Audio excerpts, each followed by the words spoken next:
Quien llora y enfurece en Palacio Nacional es Andrés Manuel. Y tiene por qué. Xóchitl Gálvez resistió, aguantó y lo venció y será candidata presidencial. Hay quien se duele y se indigna en Palacio Nacional. Es Andrés Manuel. Porque su palabra ya solo divierte cuando antes era un misil que pulverizaba a sus enemigos y emocionaba a sus fanáticos. Hay quien llora en Palacio Nacional. Es Andrés Manuel. Porque los ataques a Xóchitl Gálvez no la destrozaron y sí, en cambio, la proyectaron hasta agigantarse y convertirse en la figura de la oposición. Hay quien desde Palacio Nacional maniobró y se entrometió en el proceso interno de la oposición solo por descarrilar a Xóchitl Gálvez y no lo logró. Por supuesto, es Andrés Manuel.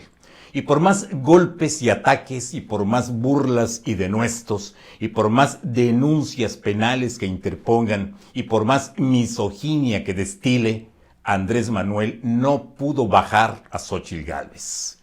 Hoy la ve aspirando a la plenitud del poder, convertida en la figura del Congreso mexicano, robándose el día del presidente, el 1 de septiembre, el día del informe presidencial, la supuesta rendición de cuentas a la nación. Retumba el recinto de San Lázaro, gritan los diputados, se arma un coro y se escucha la arenga de presidenta, presidenta, cuando Xóchitl Gálvez sube a tribuna y expone el posicionamiento del PRI-AN-RD y lanza un furibundo ataque al gobierno de López Obrador.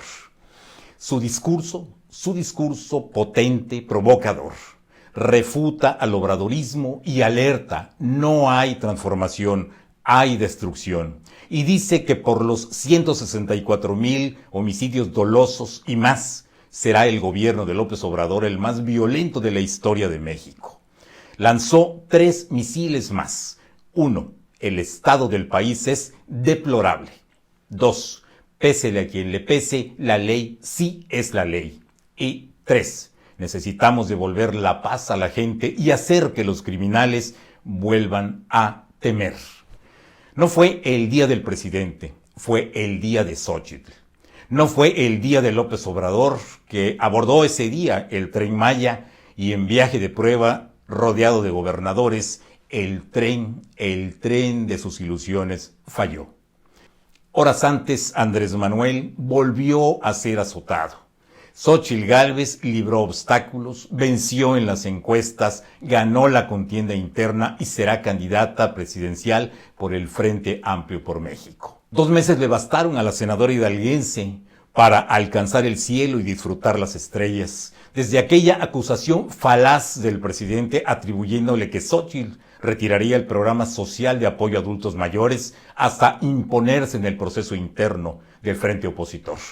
2 meses desde que Xóchitl exigió su derecho de réplica, el tirano de Palacio se negó y luego ella obtuvo el amparo federal y acudió a Palacio Nacional y las puertas se mantuvieron cerradas. Ahí nació el fenómeno político y la marea rosa, la sociedad sin partido, la hizo suya. Y de pretender ser jefa de gobierno de la Ciudad de México, Xóchitl Gálvez pasa a ser coordinadora del Frente Amplio por México y futura candidata presidencial. Xóchitl lideró la recolección de firmas, requisito para poder avanzar en la contienda interna. Dejó en el camino a Enrique de la Madrid y a Santiago Krill, y el PAN en pleno la respaldó.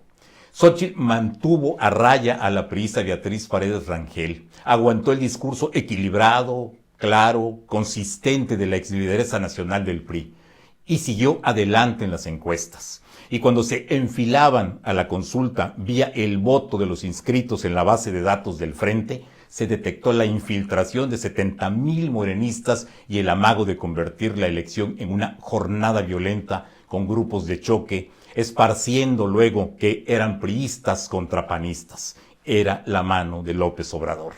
Ante ese escenario, el PRI precipitó el final. Dejó sola a Beatriz Paredes, quien se negaba a declinar. Alejandro Moreno, su líder nacional, alegó que la ventaja de Xóchitl Gálvez en las encuestas era irreversible y que la hacían su candidata. Se sumaron el PRD y más integrantes de la sociedad civil. Y Beatriz Paredes, la candidata de López Obrador, finalmente cedió. Xóchitl Gálvez, la mujer de origen indígena y pasado pobre, universitaria y empresaria, será candidata presidencial. Dice el presidente que Xóchitl no tiene nada, que es candidata de la oligarquía, del poder económico. Y dicen los obradoristas, la secta, que no tiene con qué ganar la presidencia. La pregunta es, entonces, ¿por qué le temen tanto? ¿Por qué la violencia política de género de López Obrador? ¿Por qué el ataque de las hordas obradoristas? Sí, porque Xóchitl Gálvez, porque ella sí les puede ganar. Por eso, todas las noches hay quien llora en Palacio Nacional, es Andrés Manuel. Hay quien se indigna en Palacio Nacional, es Andrés Manuel. Hay quien no lo puede creer, es Andrés Manuel. Se burló de Xóchitl Gálvez y Xóchitl Gálvez creció y tiene todo para echarlo del poder. Aquí Mucio Cárdenas, nos vemos en la próxima.